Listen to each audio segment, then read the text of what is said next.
अस्सलाम वालेकुम, hello everyone, welcome back to my channel and new another vlog. आज का हमारा टॉपिक है दुबई वर्सेस ओमान। ठीक है, दोनों में से कौन सा बेस्ट है। मैंने एक व्लॉग बनाया था cost of living in Oman और वीज़ा इन्फॉर्मेशन के ऊपर। उसका लिंक मैंने डिस्क्रिप्शन में दे दिया है, आप वो भी चेक कर सकते हैं। उसी के ऊपर मुझे बहुत सारे कमेंट्स आए थे, इंस्टाग्राम पे भी बहुत सारे लोगों ने मुझे मैसेज किया था। ठीक है, बैकग्राउंड पे मैंने अपने गार्डन की वीडियो लगा दी है, क्योंकि आप लोगों को पता है मैंने फेस रिवील नहीं किया है, तो इसकी वजह से फिर बहुत काफ़ी दिक्कतें होती हैं बताने में, बात करने में। लेकिन मैं चाहती हूँ कि आप लोगों को हर एक बहुत सारे इन्फॉर्मेशन लोगों मिले। ने मैसेजेस किए, बहुत सारी इन्फॉर्मेशन पूछी थी, तो आज इस वीडियो में इंशाल्लाह आपके सारे क्वेश्चन के जवाब मिल जाएंगे। तो चलिए वीडियो को स्टार्ट करते हैं। Oman versus Dubai. सबसे पहले मैं आप बात करूंगी ओमान की। अगर आप ओमान में आना चाहते हैं तो ओमान की लाइफ बहुत ही पीसफुल होती है, बहुत शांत होती है और स्लो भी होती है। ठीक है, दुबई के मुकाबले अगर आप किसी रिच कल्चर कंट्री में रहना चाहते हैं तो आप ओमान को चूज़ कर सकते हैं और अपनी अपनी ज़िंदगी यहाँ सुकून से गुजार सकते हैं। वहीं बात कर लेते हैं दुबई की। दुबई की लाइफ फ़ास्ट पेस्ड लाइफ है, हाई राइज़ बिल्डिंग्स हैं। अगर आप लग्ज़री लाइफ जीना चाहते हैं और आपके पास पैसे की कोई कमी नहीं है, आपके पास बहुत अच्छी नॉलेज है, जॉब है, बिज़नेस है, तो आप दुबई को चूज़ कर सकते हैं। पहले से ही अगर आप सेटल हैं तो आप डेफ़िनेटली दुबई चूज़ कर सकते हैं। अगर आपको लग्ज़री लाइफ जीनी है और आपको फ़ाइनेंशियली कोई भी प्रॉब्लम नहीं है, तो आपके लिए दुबई से बेटर कोई चीज़ नहीं हो सकती, तो फिर आप दुबई को चूज़ कर सकते हैं। बात करेंगे दुबई और ओमान के कंपैरिजन में 5-6 पॉइंट्स के बारे में मैं आज आप लोगों के साथ डिस्कस करूंगी, जिससे आपका क्लियर हो जाएगा कि आपको ओमान आना चाहिए या फिर हमें दुबई जाना चाहिए। ठीक है, हमारा सबसे पहला फर्स्ट पॉइंट पॉइंट है आता है। Cost of living. सबसे पहले बात आती है ओमान की। अगर हम ओमान की बात करें तो कोरोना के बाद से ना यहाँ पर काफ़ी रेंट कम हो चुका है, जिसके अकॉर्डिंग यहाँ पे हाउस रेंट काफ़ी कम है और फ्लैट्स हमें थोड़े सस्ते पड़ जाते हैं और दुबई के अकॉर्डिंग हाफ रेट पे पड़ जाते हैं। अगर हम बात करें एक फैमिली की जिसमें एक हस्बैंड वाइफ और एक बच्चा हो, तो या फिर 2 बच्चे हों, तो इनकी लिविंग कॉस्ट 300 से 350 रियाल पड़ेगी, जो मस्कत के एरिया हैं उनके बीच में।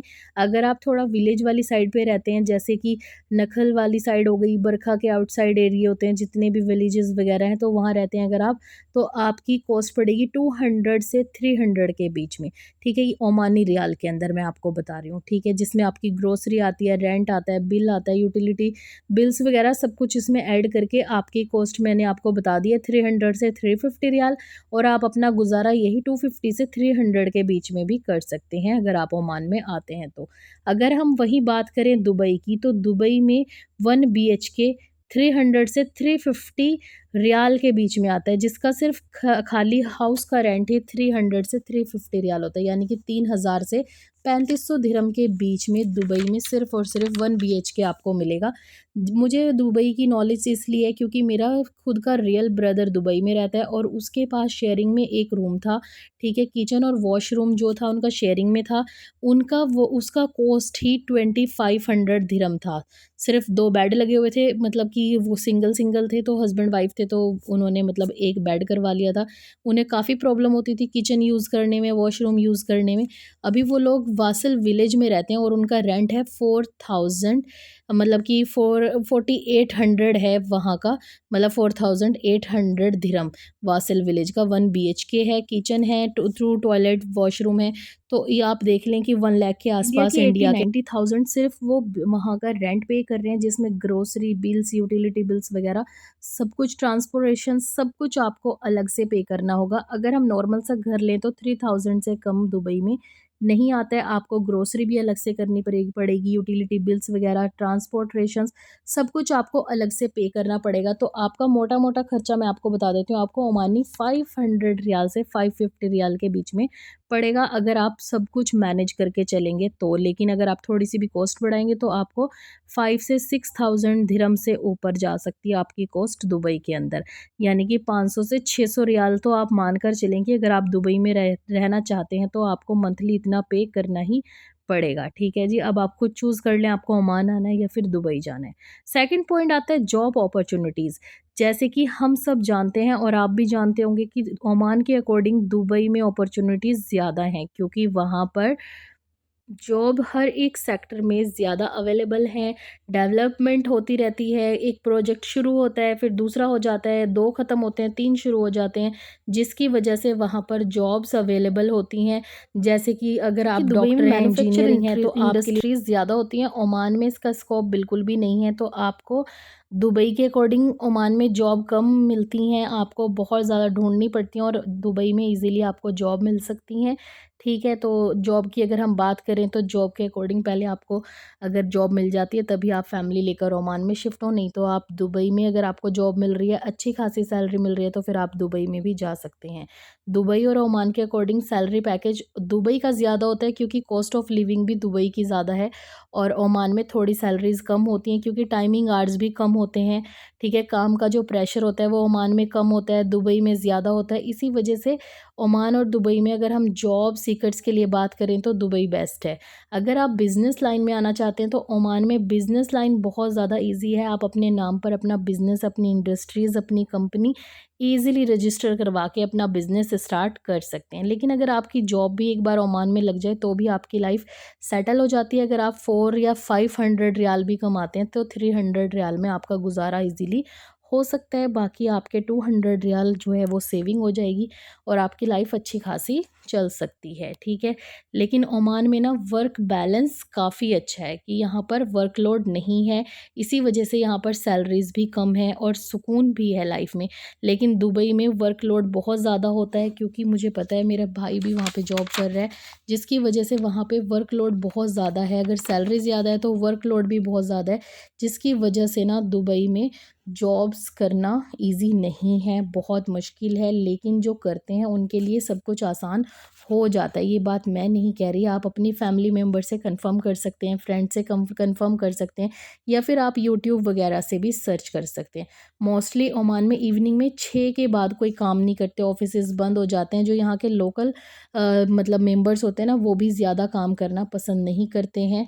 तो इसी वजह से मैं आपको कह रही हूँ कि वर्कलोड बहुत कम है। ठीक है, सैलरी अगर कम है तो वर्क भी बहुत कम है और सुकून बहुत ज़्यादा है। ठीक है, नेक्स्ट है ट्रैफ़िक। दुबई में ट्रैफ़िक बहुत बड़ा मेजर मतलब वो समझ लें आप फैक्टर है। दुबई के अंदर बहुत ज़्यादा ट्रैफ़िक होता है, जिसकी वजह से आप अपने घर से ऑफ़िस तक जाने में ही 2 से ढाई घंटे लग जाते हैं, अगर आपका 15 से 20 किलोमीटर दूर है ऑफ़िस और घर।